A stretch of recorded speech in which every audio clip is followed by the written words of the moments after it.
Hello बच्चों, Ambe home science classes में आप सभी का तहे दिल से स्वागत है। मैं अनुराधा सिंह आज आप लोग को लेसन 5 खाद्य गुणवत्ता और खाद्य सुरक्षा से संबंधित महत्वपूर्ण अति लघु और विस्तृत प्रश्न कराऊंगी जो आपके बोर्ड की परीक्षा में आने वाले हैं, यानी बोर्ड परीक्षा 2026 में जिसकी संभावना है वो प्रश्न को मैं कराऊंगी। ठीक है बेटा, तो हम लोग स्टार्ट करते हैं। यहाँ पहला प्रश्न बेटा, खाद्य सुरक्षा से क्या आशय है? तो खाद्य सुरक्षा से क्या आशय है? हम किसी भी खाद्य पदार्थ, जो भी हमारा भोज्य पदार्थ है या खाद्य पदार्थ है, हम इसकी सुरक्षा क्यों करते हैं? किसी भी चीज को हम सुरक्षित इसलिए करते हैं बेटा कि समय जब उस चीज की आवश्यकता हो तो हम उस सुरक्षित पदार्थ से अपनी आवश्यकता को पूरा कर ले। दूसरी बात, हम इसलिए खाद्य पदार्थ को सुरक्षित रखते हैं जिससे उसमें किसी भी प्रकार के संकट या अविषालुता उत्पन्न ना हो। इसके अलावा आप लिख सकते हैं, खाद्य पदार्थ को नुकसान ना पहुंचाए कोई भी कीड़े या फिर कोई भी जीव जंतु, इसके लिए हमें खाद्य पदार्थ को सुरक्षित रखना चाहिए। ठीक है बेटा, यहाँ तो आप अपने से लिख लेंगे, आप पिछला वीडियो देखेंगे तो आपको समझ में आ जाएगा। दूसरा, अविषालुता से क्या तात्पर्य? ये इंपॉर्टेंट है बेटा। अविषालुता जो होता है बेटा, किसी पदार्थ की विभिन्न परिस्थितियों में किसी भी प्रकार की क्षति अथवा संकट उत्पन्न करने की क्षमता से है। यानी कोई भी खाद्य पदार्थ है, अगर उसमें कोई भी संकट उत्पन्न हो जाता है तो वही संकट उत्पन्न करने की क्षमता ही होता है अविषालुता। खाद्य पदार्थ के संदर्भ में संकट या खतरे की सापेक्षित संभावना यह हो सकती है कि जब पदार्थ को किसी प्रस्तावित तरीके और मात्रा में प्रयुक्त न किया जाए तो उसके उपयोग से क्षति हो जाती है। यानी अगर कोई भी भोज्य पदार्थ है और उसकी जितनी मात्रा दी है, अगर उसके हिसाब से उसको प्रयोग नहीं किया जा रहा है तो वो उसमें क्षति हो जाएगी। जैसे आप अनाज, आपने सीजन भर के लिए गेहूं खरीद लिया, आप उसे ऐसी बोरी में खुले में बाहर रख दीजिए, आप देखेंगे कुछ समय बाद नमी आ जाएगी, नमी के बाद उसमें कीड़े पड़ जाएंगे, घुन लग जाएगा और वो अनाज आपका किसी काम का नहीं रह जाएगा। खाद्य संकट को समझाइए, मोस्ट इम्पॉर्टेंट, आपकी गति के लिए मोस्ट इम्पॉर्टेंट। तो खाद्य संकट यानी फूड हैजार्ड क्या है? इसमें क्या है, संभावना से है जो किसी पदार्थ को उसके प्रस्तावित तरीके और मात्रा में प्रयुक्त किए जाएं तो उसके फलस्वरूप क्षति हो सकती है।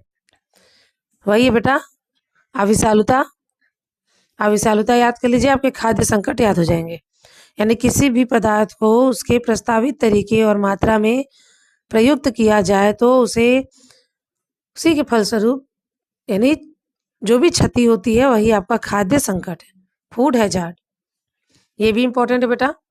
खाद्य प्रबलीकरण, खाद्य गुणवत्ता सुधारने के लिए पादप प्रजनन द्वारा ऐसी पादप किस्मों का विकास किया जाता है जिसमें खनिज लवण, विटामिन, पूर्ण प्रोटीन तथा स्वास्थ्यवर्धक वसा आदि पदार्थों को पूर्ण मात्रा में, यानी जो आपके स्वास्थ्यवर्धक वसा और अन्य जो भी पदार्थ हैं वो पूर्ण मात्रा में पाई जाती है और स्वास्थ्यवर्धक का स्तर बढ़ाया जाता है, उसे ही हम प्रबलीकरण कहते हैं। समझ में आया बेटा? यानी किसी भी खाद्य पदार्थ में खनिज लवण हो, विटामिन हो, प्रोटीन हो, यानी आपके स्वास्थ्य के लिए उसमें वसा मिलाया जाए जो आपके स्वास्थ्य को अच्छा रखे, आपके स्वास्थ्य के स्तर को ऊंचा उठा के रखे, उसे ही हम बोलते हैं खाद्य प्रबलीकरण यानी फूड फोर्टिफिकेशन। ठीक है,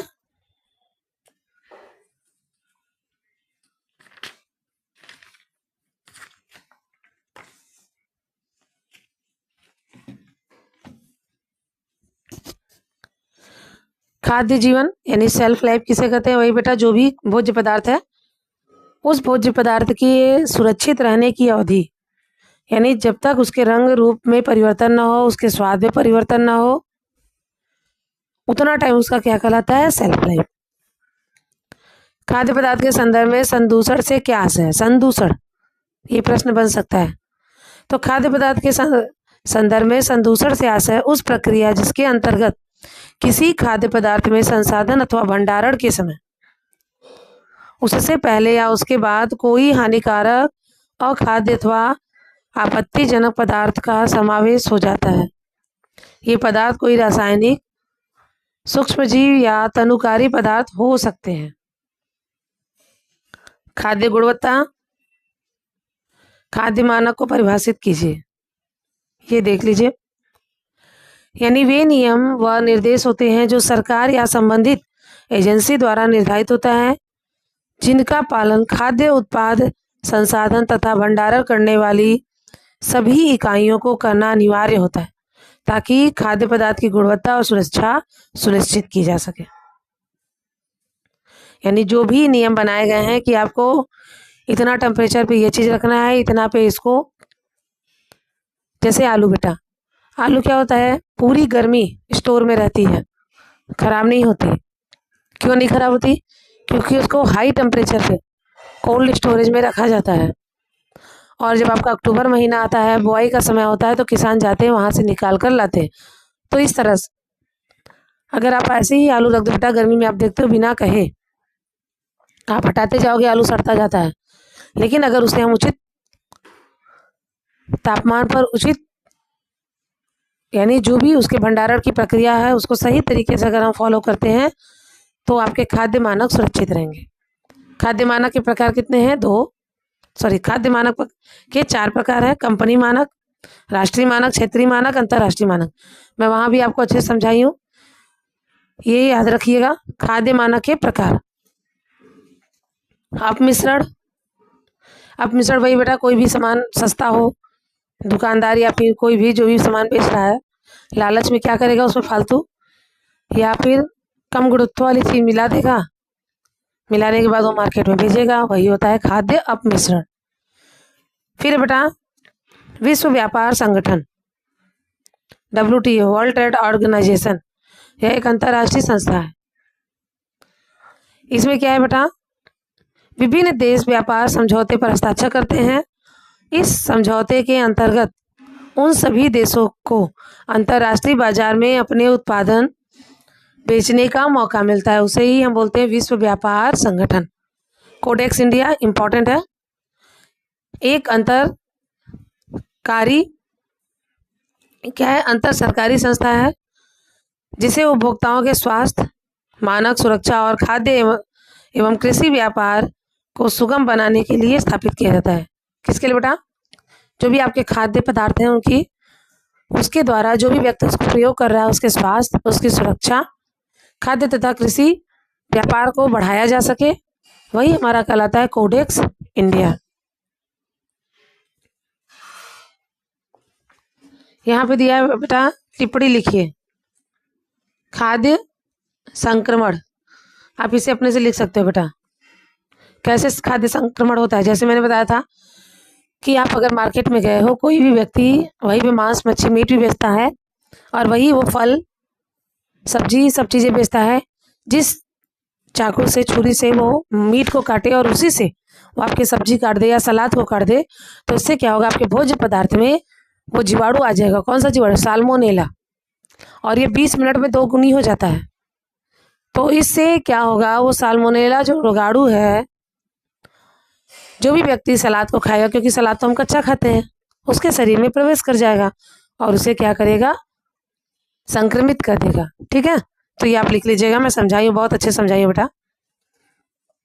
राष्ट्रीय और अंतर्राष्ट्रीय मानक की सूची, तो ये बेटा राष्ट्रीय सूची क्या है? अंतर्राष्ट्रीय। तो राष्ट्रीय वे मानक जो राष्ट्रीय मानक संगठन, मतलब जो राष्ट्र के स्तर पर निर्धारित किए जाते हैं, वो राष्ट्रीय मानक कहलाते हैं। इसमें सभी खाद्य पदार्थ संबंधित इकाइयों के लिए एक समान रहता है। अब अंतर्राष्ट्रीय, जो अंतर्राष्ट्रीय मानक संस्था है, जैसे ISO और कोडेक्स एलिमेंटेरिया कमीशन, CAC, इसके द्वारा निर्धारित होता है, अंतर्राष्ट्रीय मानक कहलाता है। इन संगठनों के सभी सदस्य देशों के उत्पादकों को इन मानक का पालन करना अनिवार्य होता है। विश्व व्यापार संगठन, बेटा ये भी मैंने बहुत अच्छे समझाया, ये भी इम्पोर्टेंट है। तो इसकी स्थापना 1 जनवरी 1955 को हुई थी। इसके मुख्य उद्देश्य क्या है? अंतर्राष्ट्रीय व्यापार संबंधी समझौतों को लागू करना, किसी भी प्रकार के अंतर्राष्ट्रीय व्यापार संबंधी विवादों को सुलझाना, सदस्य देशों के व्यापार नीति के विभिन्न मुद्दों के संबंध में सहायता, सदस्य देशों को सहजतापूर्वक, स्वतंत्रतापूर्वक और न्यायपूर्वक एवं पूर्वानुमान के साथ व्यापार संचालित करने में सहायता। कोडेक्स एलिमेंट्रिया मैंने बहुत अच्छे समझाया बेटा, वहां देख लीजिएगा। कोडेक्स एलिमेंट्रिया और कोडेक्स और ISO में अंतर दोनों मैंने बता दिया है, बहुत अच्छे समझाया बेटा, तो दोबारा समझाने की जरूरत नहीं है। आप पिछला वीडियो जरूर देख लीजिएगा। अब आप विस्तृत प्रश्न देखिए कि इसमें से विस्तृत प्रश्न कौन से बन सकते हैं। ये इंपॉर्टेंट बेटा, खाद्य मानक का सामान्य परिचय दीजिए। भारत में खाद्य और मानक नियमन के संदर्भ में खाद्य सुरक्षा और मानक अधिनियम 2006 का विवरण प्रस्तुत कीजिए। तो ये आप बहुत अच्छे से पढ़ लीजिएगा, ये मैंने समझा दिया है सब वहां पर। आप चाहो तो वहीं से लिख सकते हो, या फिर आप चाहो तो यहाँ से भी वीडियो को स्टॉप करके लिख सकते हैं। तो खाद्य के प्रत्येक पहलू में एकीकृत गुणवत्ता लाना, स्वच्छ पौष्टिक खाद्य की आपूर्ति सुनिश्चित करना, अतिरिक्त देश के भीतर और देशों के बीच व्यापार को बढ़ाने के लिए प्रभावी खाद्य मानक और नियंत्रण प्रणाली की आवश्यकता होती है। इसको हम 4 भागों में बांटे, कंपनी मानक, राष्ट्रीय मानक, क्षेत्रीय मानक और अंतर्राष्ट्रीय मानक। कंपनी मानक मैंने बता दी बेटा, राष्ट्रीय मानक जो राष्ट्र पे होता है, क्षेत्रीय मानक मैंने वहाँ पे आपको बहुत अच्छे से दूसरे बुक से भी बताया है, बहुत आसान भाषा में, वहाँ जरूर आप देखिएगा बेटा। भारत में खाद्य और मानक नियमन, तो स्वैच्छिक उत्पादन प्रणालीकरण, कुछ स्वैच्छिक श्रेणीकरणों और अंकन योजनाएं जैसे BIS, ISI, ये जो मार्क और एक मार्क, ये भारतीय मानक ब्यूरो है, यानी BIS। विभिन्न उपभोक्ता सामग्री के मानकीकरण से संबंधित है। खाद्य संसाधन पदार्थ के लिए ISI नाम से जाना जाता है, जो स्वैच्छिक प्रमाणीकरण योजना चलाती है। एक मार्क किसके लिए होता है बेटा? कृषि से संबंधित जो उत्पाद होते हैं उसके गुणवत्ता के लिए एक मार्क का प्रयोग किया जाता है। यहाँ भी आपकी स्वैच्छिक योजना है। यह समझना आवश्यक है कि सरकार ने लोगों के स्वास्थ्य व जीवन को अत्यंत महत्वपूर्ण मानते हुए खाद्य उद्योगों के नियंत्रण व नियमन हेतु अनेक नियम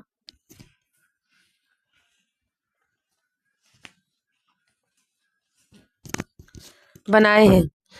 कुछ स्थितियों में खाद्य उद्योगों को इनका पालन करना बहुत पेचीदा लगता है, लेकिन ऐसी स्थिति में इस बात की आवश्यकता महसूस की गई है कि खाद्य की गुणवत्ता के नियमन के लिए समस्त नियमों का एकीकरण कर दिया जाए। इस दृष्टिकोण से भारत सरकार ने खाद्य सुरक्षा और मानक अधिनियम यानी FSSAI 2006 पारित किया है। अब खाद्य सुरक्षा मानक अधिनियम FSSAI मैंने बहुत अच्छे समझाया बेटा, आप वहां से कर लीजिएगा, वहीं से लिख लीजिएगा, यहाँ से लिखने की जरूरत नहीं है, वहीं से लिख लीजिएगा जितना पॉइंट मैंने बताया है। पहला लॉन्ग क्वेश्चन खत्म।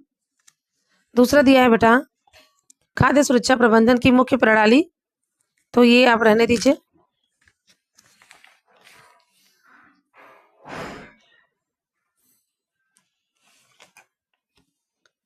तीसरा प्रश्न बेटा, खाद्य गुणवत्ता और खाद्य सुरक्षा का क्या महत्व है?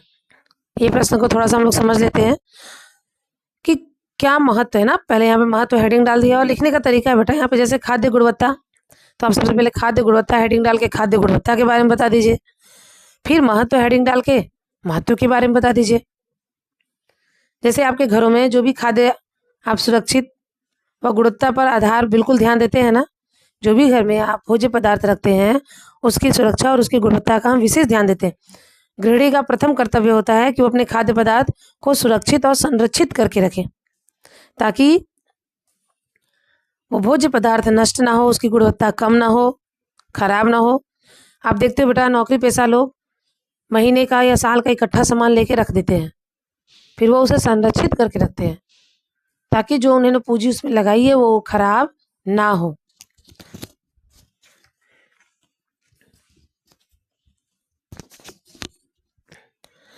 इसके बाद है उत्पादन कार्य होने से सामान्य खाद्य पदार्थ में किसी न किसी रूप में कोई न कोई कोई न कोई कमी आ जाती है। जैसे संसाधित खाद्य पदार्थ, स्वास्थ्य के लिए खाद्य, व्यवहारिक पदार्थ, अतः ऐसे पदार्थ को सुरक्षा का आकलन करने की आवश्यकता होती है।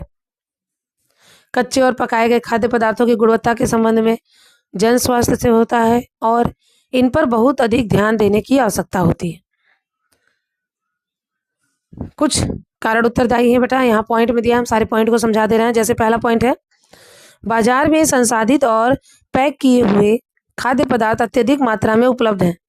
इन खाद्य पदार्थों की सुरक्षा का ध्यान रखना नितांत आवश्यक है।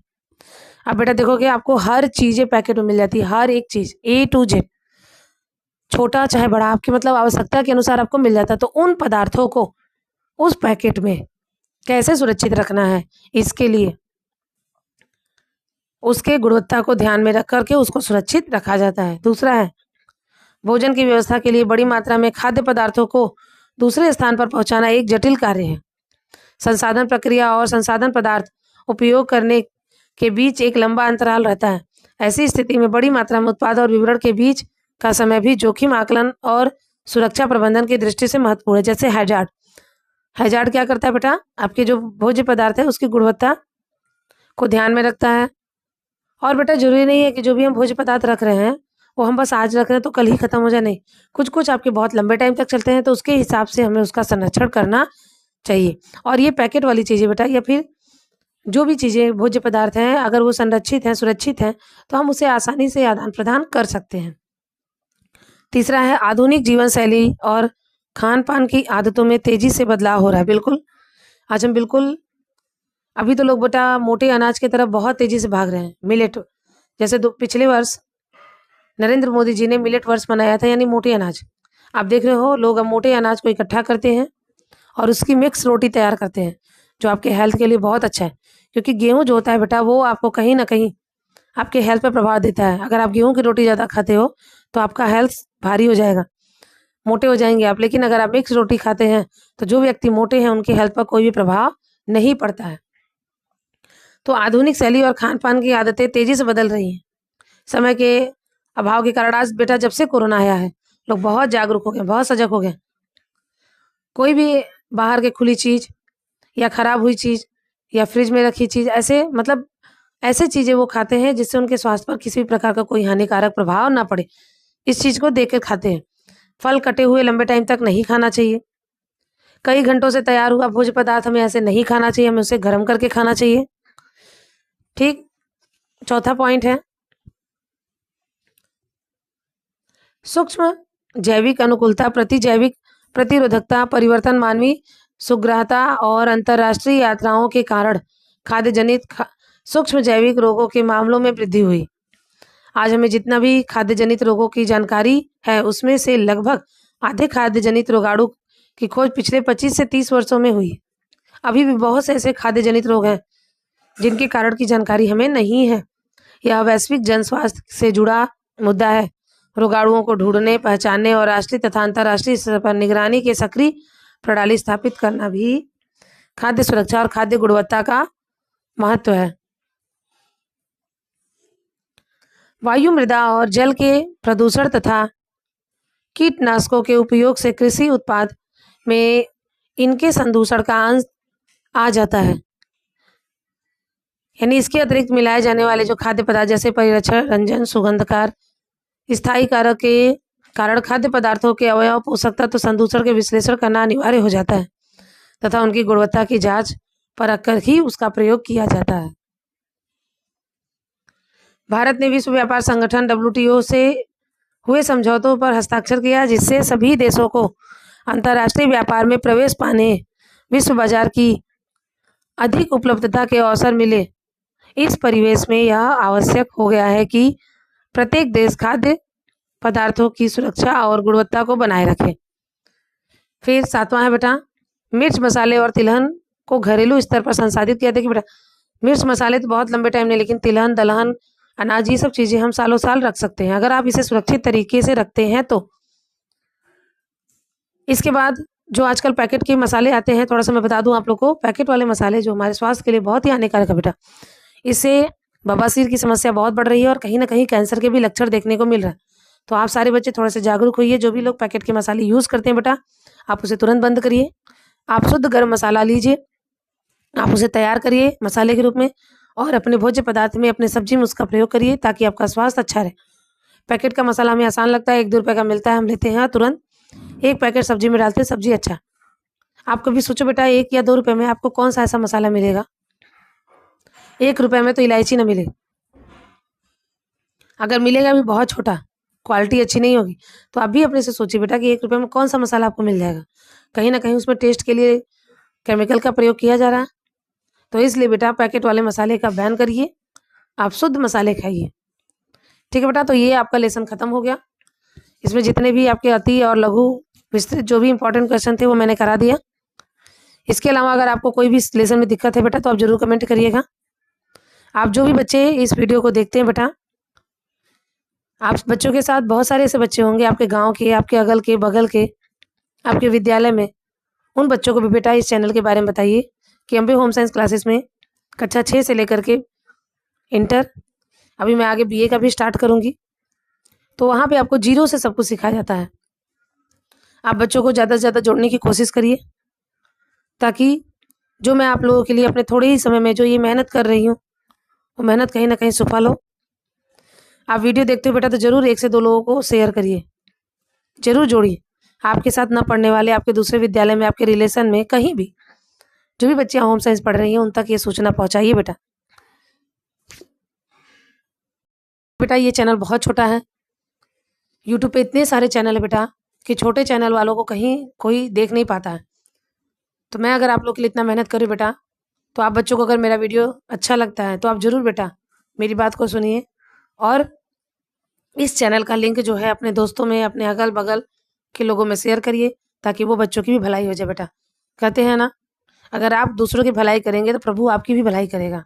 तो आज के लिए बस इतना ही बेटा। आप सभी को वीडियो कैसा लगा, क्वेश्चन समझ में आए कि नहीं, आप ज़रूर कमेंट करिएगा।